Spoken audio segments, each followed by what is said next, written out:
Tonight's big stories. Top U.S. cabinet officials Anthony Blinken and Lloyd Austin are back in Manila for high-level talks and warmly welcomed by President Marcos. Blinken announced an additional $500 million in funding for the Philippine military. Damage to the country's agricultural sector caused by the heavy rains and flooding from Super Typhoon Carina has exceeded 545 million pesos, while infrastructure damage is pegged at more than 4 billion. And Filipino fishermen complain of continuous harassment by the Chinese Coast Guard at the Scarborough Shoal. We will be speaking with National Security Council Assistant Director General Jonathan Malaya about this, as well as the provisional agreement with China later on. Good evening. Welcome to the show. I'm Regina Lay. I'm Gretchen Ho. And I'm Shawn Yao. Well, President Marcos hosted two high-profile visitors at Malacanang again today. I'm talking about U.S. Secretary of State Anthony Blinken and U.S. Defense Secretary Lloyd Austin, both of whom have been here multiple times. Well, this time around, they're here for a ministerial dialogue between Manila and Washington, D.C., known as the 2+2 meeting, where the two sides, foreign affairs and defense ministers, meet behind closed doors. This is the fourth time that the 2+2 is being held and the first time that Manila is hosting. Now, the big takeaway this time is the $500 million in military funding that the United States has pledged, which will be going towards modernizing the Philippines' Navy and Coast Guard assets. Maricel Halili has the big story tonight. The Philippines and the United States have fortified their alliance even more, with U.S. Secretary of State Anthony Blinken and U.S. Defense Chief Lloyd Austin visiting Manila once again, during which they announced $500 million in funding to boost the Philippines' defense capabilities. First thing today, they paid a courtesy visit to President Marcos in Malacanang. Then met with their counterparts, Philippine Defense Secretary Gibo Chodoro and Foreign Affairs Secretary Enrique Manalo, for a 2+2 ministerial dialogue. This is the fourth 2+2 dialogue between the two countries and the Philippines' first time to host, making it a historic affair. The first three times it was held in Washington, D.C. Both sides touted healthy communication lines, with President Marcos underscoring the importance of agile responses amid heightened maritime tensions. I'm a bit surprised considering how interesting your political situation has become back in the States, but I'm glad that you found the time to come and visit with us. I'm always very happy that these communication lines are very open, so that all the things that we are doing together, in terms of our alliance, in terms of the specific context of our situation here in the West Philippine Sea and in the Indo-Pacific, are continuously examined and re-examined. So we are agile in terms of our responses. So I think really evidence of a steady drumbeat of very high-level engagements between our countries that are covering the full range of issues and opportunities that bring us together, not only security, but also economic, and we're truly grateful for this partnership. Blinken and Austin also reaffirmed the United States' commitment to uphold international law in the disputed waters. Their visit comes on the heels of the recent resupply mission to Ayungin Shoal under a provisional arrangement between the Philippines and China. The $500 million in military funding from the U.S. will go towards the ongoing modernization of the Philippine military and Coast Guard. And many other countries in the region share concerns as well about some of the actions that the People's Republic of China has taken, escalatory actions in the South China Sea, the East China Sea, and elsewhere. And this is something that we heard much about from our colleagues at the recent ASEAN meetings. Defiance of the 2016 Arbitral Tribunal decision, coercive methods being used in the seas. Philippine and U.S. officials are also working on a military intelligence sharing pact, which Austin said may be signed later this year.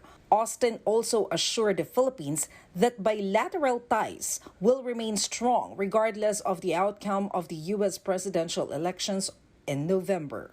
I've said a number of times that we're more than allies, we're family. And it always feels that way when I'm working with our colleagues. We have common interests, common values, and so I think we've done a lot over the last 3.5 years to continue to strengthen our alliance, and we look forward to continuing to work with you and your team to move even further. 3 days before he came to Manila, Blinken met his Chinese counterpart Wang Yi in Laos, during which, according to his office, he expressed concerns over Beijing's destabilizing efforts in the South China Sea. For News 5, Maricel Halili, We Are One News. United States Secretary of State Blinken also said that the U.S. is ready to provide assistance to those affected by Super Typhoon Carina. Just start by sending our deepest condolences to all of the victims of the recent typhoon, and to say again, anything we can do to be of assistance, we welcome doing that. The reported death toll from the combined effects of Carina and the southwest monsoon or Habagat has risen to 39, according to the National Disaster Risk Reduction and Management Council, or NDRRMC. But of the 39, it said that it has only confirmed 14 so far, with 25 others still being validated. More than 4.8 people were affected, while damage to agriculture was estimated at more than 545 million pesos as of today, with more than 23,000 farmers and fisherfolk affected. Damage to irrigation stands at around 6.5 million pesos, while the damage to overall infrastructure is valued at more than 4.2 billion pesos as of today. The power supply to 12 affected areas have yet to be restored. The NDRRMC also said that more than 321 million pesos have been provided to victims. Meanwhile, the Chinese Coast Guard is not letting up and still harassing Filipino fishermen in parts of the West Philippine Sea. Now, that's according to fishermen who attended today's hearing by the House Committee on Human Rights. A member of a group called Bigkis Mangingisda recounted an instance when they were barred by the Chinese Coast Guard from entering the lagoon of Scarborough Shoal, to which we have been granted traditional fishing rights by the UN Arbitral Award in 2016. For its part, the Philippine Navy says it will double up on efforts to protect the fishermen. Nakipagsapararan po kaming nangisda sa loob ng lagon, ngunit sawing palad po ay kami ay nabutan ng mga Chinese Coast Guard. Tinaboy po kami hanggang kami makarating po sa Pangpang. Doon ko po naranasan kung paano kami pinalakad sa corals. Nakasugat-sugat po ang aming talampakan. That the continued harassment, aggression of the CCG against our fisher folks are not only violation of their human rights, but also an affront to our nation's sovereignty. These actions have resulted in trauma, economic hardship, and significant threat to the livelihoods of our coastal communities in Bataan, Pangasinan, Zambales, and Palawan. The Philippine Navy condemns these actions by China and stands in solidarity with our fisher folks. Well, what about the resupply missions to Ayungin Shoal or Second Thomas Shoal? Did the Philippines agree to seek Chinese permission permission from China or not? Here to set things straight once and for all, we have with us tonight Assistant Director General Jonathan Malaya of the National Security Council. Good evening, ADG. Nice to see you again. Yes, good evening, Regina. Good evening, Gretchen, and good evening, Shawn. I'm glad to be back in your program. Well, you were supposed to be here in person, so we could put you literally on the hot seat. But now it's via Zoom, so we have to be cordial a little bit. That was the idea. That's why we didn't go there personally. Thank you for being frank. You're on to us, huh? Okay, so provisional agreement is what we're talking about first off. There's a bit of... shortly after it was announced, there was already a bit of disagreement between the Chinese side and Philippine side on what was contained. Of course, the actual document was kept confidential, but one point that Beijing said that we agreed to is that there must be prior notification, that they must be informed before we send supplies out to the BRP Sierra Madre. Can you set that straight for us? Well, first and foremost, I'd like to address the concerns about why we're not releasing the document. What was signed, or what is called as the exchange of notes. We cannot do so because it was part of the agreement with the People's Republic of China that the document if it is to be released to the public, has to have the consent of both parties. So we don't want to break that. No, I think what was important to us is give this agreement the opportunity to play out, no, to be implemented, to be executed. And I think we saw that it was implemented to the letter. But let me just clarify, we were just a bit surprised when after after we announced that it was a successful resupply mission and that the provisional agreement was reached, here comes the Chinese Foreign Ministry stating that the agreement was entered into by both sides on the basis of, number one, that there is approval or prior notification with the Chinese side, and number two, that there is on-site boarding. I think we have proven substantially and clearly to the Filipino people and to the world that there was no such incident that happened at sea, nor was there a provision in the agreement that required us to get permission and to allow boarding and inspection of our ships. Was there a provision in the agreement about how both sides will communicate any interactions out at sea? That seems to be part of the crux of the problem here, because maybe it may have been implemented to the letter, but then they saw fit, as you're pointing out, to say something else. Yes, there are communications channels open, and I am pleased to say that the communication channels actually worked. Okay, they were responding to communications, for example, coming from the Philippine Coast Guard. So it was a good implementation of the agreement. Our ships, both the ML Lapu-Lapu and the Coast Guard escort, were not harassed in any way. Our ships sailed without incident, and that there was no obstruction. No, there was no traditional or customary obstruction that usually came from the Chinese side. I know that you mentioned that we didn't need to ask for China's permission in the recent resupply mission, but was there a need to inform that this was going to happen? Well, as I said, in as much as I'd like to release the details of the agreement to the public, I cannot do so because there was a decision by both sides that if we will do so, it has to have the permission of the PRC and the Philippine government. So I cannot state and answer that question directly. However, let me just say that we will never ask permission, and we will now, nor we will ask permission in the future. Okay, DG Malaya, can you clarify for me, based on what you just said, I will not ask you about the details, but I will ask you this. Is transparency then off the table if part of the agreement does say that we should not, so to speak, publicize the operational details of each resupply mission? Well, our policy has always been to be transparent, but it has always, it was always a measured transparency policy, meaning the transparency policy can be calibrated in order to advance the national interest. When you advance the national interest, you will have to keep some things under wraps because it's part of our diplomatic obligations with the PRC. But we are still being transparent because we did release videos and photos of the resupply mission to prove our position, to assert our rights.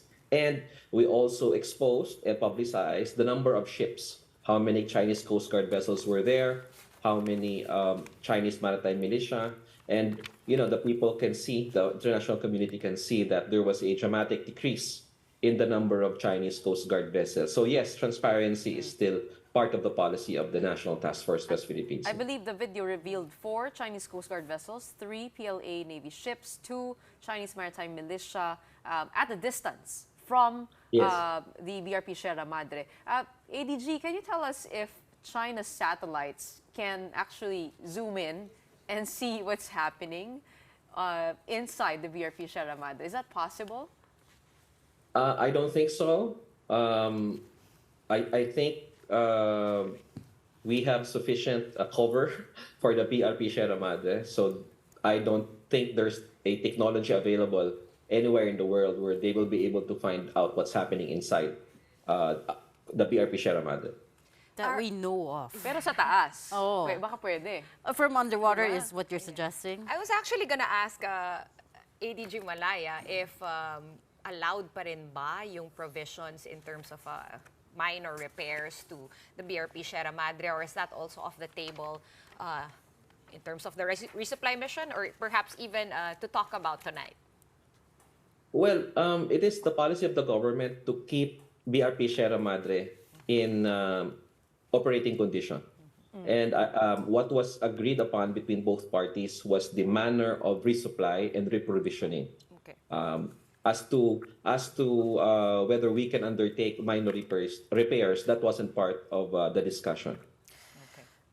At the same time, Beijing has said that it will, quote-unquote, resolutely stop the Philippines if it were to send, again, quote-unquote, large amount of construction materials to the warship and attempt to build fixed facilities or a permanent outpost. This is a bone of contention for a very long time now. Why do you think that Beijing remains convinced that the Philippines is trying to build a permanent outpost there? When we entered into that provisional agreement, both sides agreed that it is not to the prejudice of their respective positions. So it's expected that China will continue to insist on what it thinks is legally theirs. It is also very natural for the Philippines to insist that Scarborough Shoal, Ayungin Shoal or Second Thomas Shoal is a low tide elevation well within the exclusive economic zone of the Philippines and continental shelf, and therefore only the Philippines can maintain its presence there. So I think when China said that in one of the side meetings during the ASEAN meetings in Laos, they were just being characteristic. You know, they're standing their ground, and so are we. What was agreed upon between both parties is to de-escalate and to have an orderly resupply and reprovisioning of the BRP Sierra Madre. So if we look at it at this context, it really was a victory for the Philippines, because number one, our ship is there and it is not going anywhere. And number two, moving forward, our resupply vessels will no longer be harassed by the Chinese Coast Guard. Okay, wait, ADG, before we wrap up and call it a victory, kamusta yung mga fishermen natin doon? Have they been getting harassed? I think it's a matter of public knowledge that after the June 15, supposedly arresting the trespassers, etc., a warning from China, that no one really has been arrested. Does that still hold? And also, have our fishermen been allowed to freely fish in their traditional fishing grounds? Okay, so I think you're referring to the Bajo de Masinloc area, because the West Philippine Sea is a vast body of water, and insofar as Ayungin Shoal is concerned, we're fine with the provisional agreement. It is not to the prejudice of the Philippine position. Now, moving away from Ayungin Shoal and into Bajo de Masinloc, that of course is another issue. That was not part of the provisional agreement. I understand that our fishermen are complaining of harassment by the Chinese Coast Guard. It's because they are not allowed to fish inside the lagoon. Okay, but they fish outside of the lagoon. Okay, so when they insist of going inside, that's when problems arise. So to address this issue, National Security Advisor Eduardo Año has directed both the Philippine Coast Guard and the BIFAR to have rotational presence in Bajo de Masinloc to support our Filipino fishermen so they can continue to fish in those waters. ADG Malaya, tama po kayo, no? We have been granted traditional fishing rights in Scarborough Shoal. But just to clarify, because what China is, their argument is that we have been granted fishing rights in surrounding waters of Bajo de Masinloc at hindi raw sa loob ng lagoon. That is according to the UN Arbitral Award of 2016. Thus, our comprehensive archipelagic defense have that in their plans to be able to clarify that provision with the UNCLOS body, because that is also in dispute kung ano yung sakop ng traditional fishing rights that have been granted to 4 countries around Bajo de Masinloc. I think China again is trying to muddle the issue. If you read the 2016 arbitral ruling, it doesn't say that Scarborough Shoals Lagoon is China's, and Scarborough Shoals outlying seas are traditional fishing rights. It clearly stated that Scarborough Shoal is a traditional fishing right of the Philippines, and therefore Filipino fishermen should be able to fish whether inside the lagoon or outside the lagoon. Alright, kasi nakausap natin si Soljan Hilbay at sinabi niya na surrounding waters ngayon nakalagay dun sa arbitral award, and therefore it is still in dispute kung internal waters yung tawag dun sa loob ng lagoon na hinaharang ng China ngayon. So I guess that's up for another discussion. But what human rights violations are you, what reports are you getting apart from the fishermen being blocked from entering the lagoon? Well, insofar as our fishermen are concerned, they are able to fish outside of the lagoon. But then the problem starts when they want to fish inside. But outside, it's okay. And they are not currently being harassed if they do not insist in going inside. So I think what's important for the Philippines is to continue to encourage our fishermen to fish, and for the Philippine government to establish its presence, constant presence in that area. Because I think we've already proven that we can deploy our Coast Guard ships for longer durations than before. We have, for example, a Coast Guard ship in Sabina Shoal right now, which has been there for extended deployment, guarding that area against any Chinese moves. So that is also possible to be done in Bahod de Masinloc. And I think that's we're doing that through the rotation of the BIFAR and the Philippine Coast Guard. Okay, ADG, balik lang natin saglit at sa may Yungin Shoal and the resupply missions that happened to the BRP Sierra Madre. Before kasi one of the suggestions was, why don't we ask for help or an escort from the United States or any of our treaty allies to escort the boats carrying the provisions to the BRP Sierra Madre? Is that now that the United States has kind of offered already the opportunity for them to escort, is that back on the table? Is it out of the table? Kasi nagbumukha at some point na ayaw na muna ng gobyerno ng Pilipinas. Well, of course, Shawn, we appreciate the U.S. Constant reassurance and offers for help. They have been telling us whatever we need, they will supply.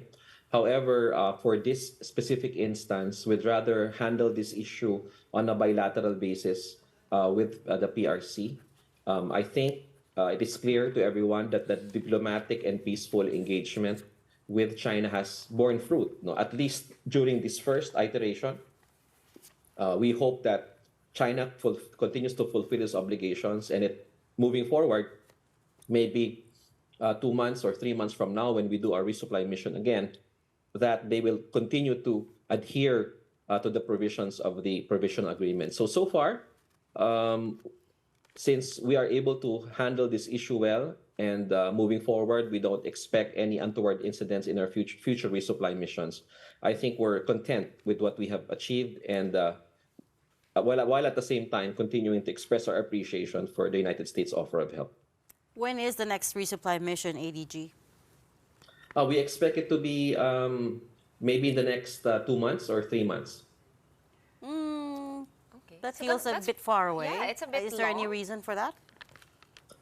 Not really. I think we were able to, because we're now doing an operational mix, different types of ways of resupplying the troops at BRP Sierra Madre. So we can do aerial drops as well. We can do surface maritime resupply. So given this operational mix, we do have some flexibility on when we intend to conduct the next resupply mission. So parang every month, So yeah, exactly. And so when you say next resupply in about 2 to 3 months' time, you're talking about sending a boat out there. Yes. Yes. Yes. And is this going to be led by the Coast Guard or the Navy? Do we know? It's the same approach that we do. It's the Armed Forces of the Philippines through the Philippine Navy, supported by the Philippine Coast Guard. Wala na yung mga Unaiza May, ADG? Wala na, sinira nila. Kailan pang ayusin? Nasira na yung Unaiza May, the famous Unaiza May is our cooking arrest.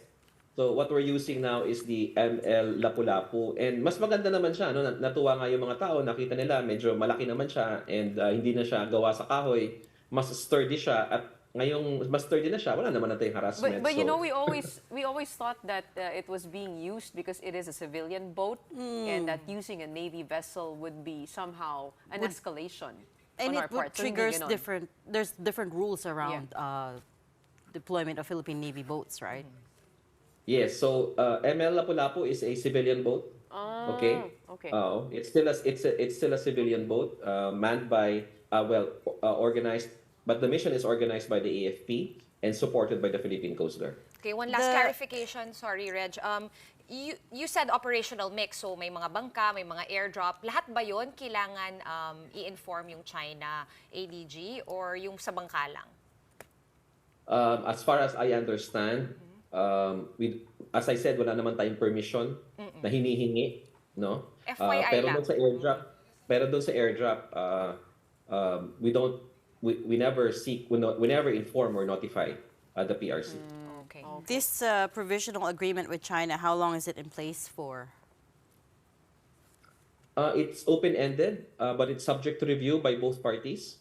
So if one of the parties say that, let's sit down again and try to thresh out some of the other details or revise some of it, then we're open to do so. We have a bilateral consultation mechanism which facilitates the exchanges and dialogue with the PRC, and the next host will be China. Well, anything that Okay. doesn't lead to conflict is a huge positive Yes. development for us. Exactly. Yes. Keep our soldiers alive there. But before we let you go, on another topic, since kayo po ay part ng National Security Council, we just like to ask and clarify if there are reports of threats on Vice President Sara Duterte's life. Is there a threat existing? Because what has been put into light is the security around her, and she has called also for security for herself in person and also online. So meron po ba? Well, as far as we know, we have not been informed of any security threat to the Vice President. I think the recent controversy just arose because of the withdrawal of some of her security personnel from the Philippine National Police. But insofar as specific threats to her, we are not aware at the National Security Council. Okay, but what would be your role if ever there was a threat? Supposedly, let's say, theoretically speaking, magkaroon po ng threat. Ano po yung role ng National Security Council doon? Well, kami naman, our role is to handle all types of national security threats to the Philippines. So things that concern our sovereignty, for example, internal security operations like the New People's Army, the Abu Sayyaf Group, and the BIFF. So I don't know if there is any security threat. So it would be very difficult to make a conclusion right now if such threats do exist and if the National Security Council has a role in it. Speaking of threats, last one at ADG, whatever happened to Senator Amy Marcos's claim that China was training its hypersonic missiles on the Philippines? I know you coordinated with her office. What came of that? We reached out to her and sought a meeting with her, but unfortunately, we have not yet been able to do so. So I think it's time for us to make follow-ups with her office. Okay. So yeah, because we're also very, very curious as to where she heard that there was such a threat coming from China. So we'll let you go for now, but we'll follow up with you on that again later on. Thank you so much for your time again tonight, National Security Council Assistant Director General Jonathan Malaya. We're going to pause for a quick one right now, but right after that, authorities have decided to delay the siphoning of oil from the sunken MT Terra Nova, which sank off the coast of Bataan. The details when we return. Keep it here.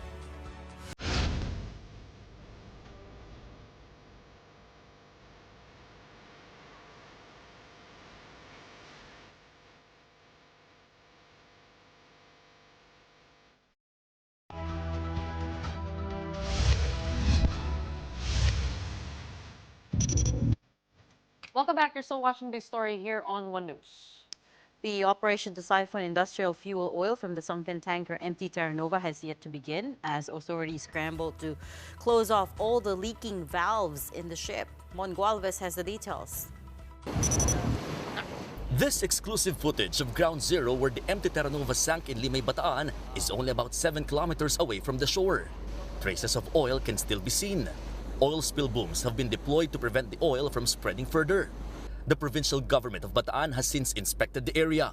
The Philippine Coast Guard said that they are now conducting 24/7 operations at Ground Zero. The PCG has also conducted an aerial inspection from Ground Zero to waters covering Bulacan, Cavite, and Metro Manila. They found very minimal or almost no oil, contrary to reports on social media claiming that the oil spill was extensive. May mga reports in previous days na may mga sightings in the areas of Cavite, pati yung dun sa may Bulacan Airport. Wala kaming nakita kanina.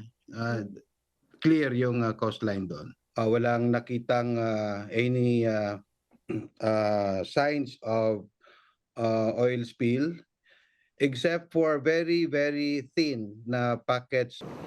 They also did not see any oil heading towards Metro Manila. Even the oil spill initially seen in Bulacan and Cavite has reduced in size. The siphoning of the nearly 1.4 million liters of oil carried by the sunken tanker has not commenced though, as only 18 of the 24 vacuum valves of the ship have been sealed. Hindi pa so far. Kasi ang ginagawa nila, kahit may first layer na dinadagdagan nila para masiguradong hindi masira pagka nagsimula silang mag-siphon. Positive naman yung actions below water. Once siphoning begins, they aim to extract 50,000 liters of oil each day. The target now is 300,000 liters so salvage crews can try and float the tanker. After that, the MT Terra Nova will be brought closer to shore where they will continue to remove the remaining industrial fuel. Today, the results of the water tests conducted in the waters of Bataan were released. 5 barangays in the town of Limay were deemed not safe for swimming after water tests showed oil and grease in the water exceeded the allowable 2 milligrams per liter.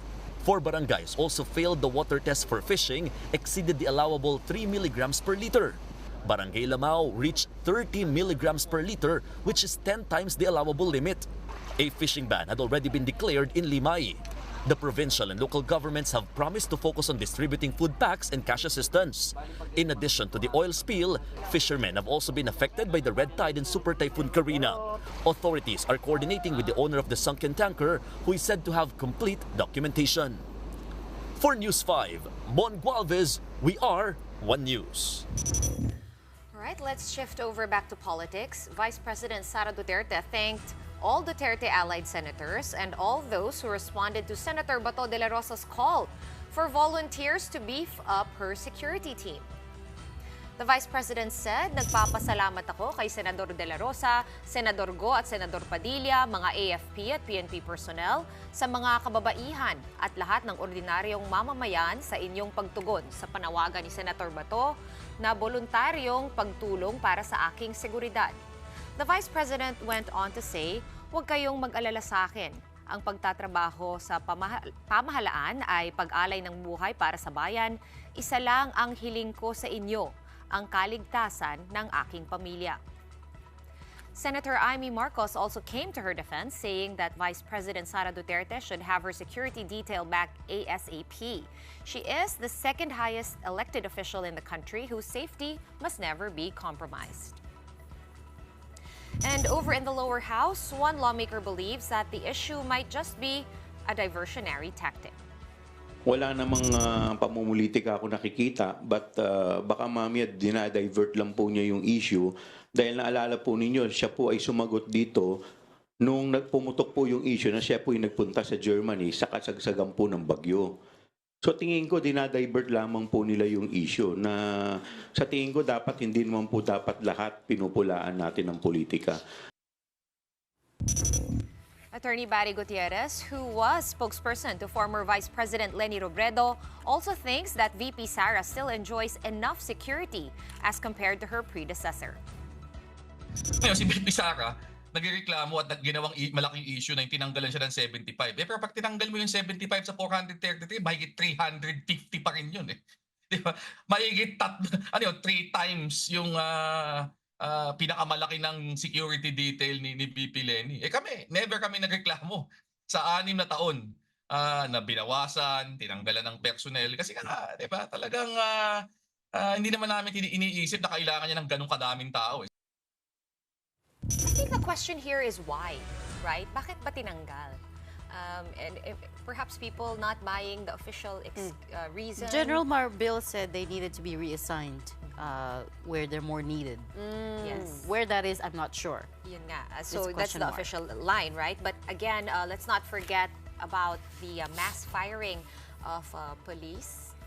Which Mayor Baste Duterte was also furious over. He had choice words for Davao Police Regional Director Nicolas Torre.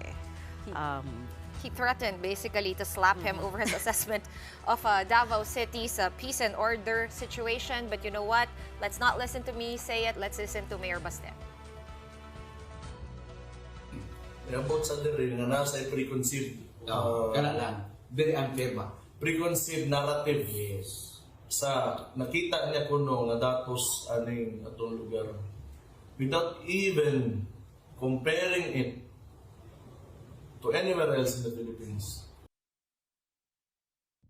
Anong sinabi ni PNP or Davao Police Regional Director Nicolas Torre? He is not worth responding to. Hindi ko alam ang frame of mind niya nung sinabi niya yon.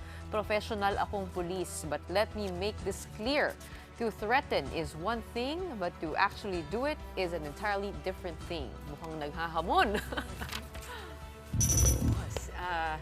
Well, I guess it's just the timing, right? So people will always connect the dots kapag more than one of this certain event happened. Again, to two members of the same family. So that's probably, whether or not there is a deeper reason, we will find out, or Let's perhaps not we will not. speculate and just move on. Well, in relation to our interview yesterday with Soljan Minardo Guevara, former Senator Sonny Trillanes dropped a new bombshell.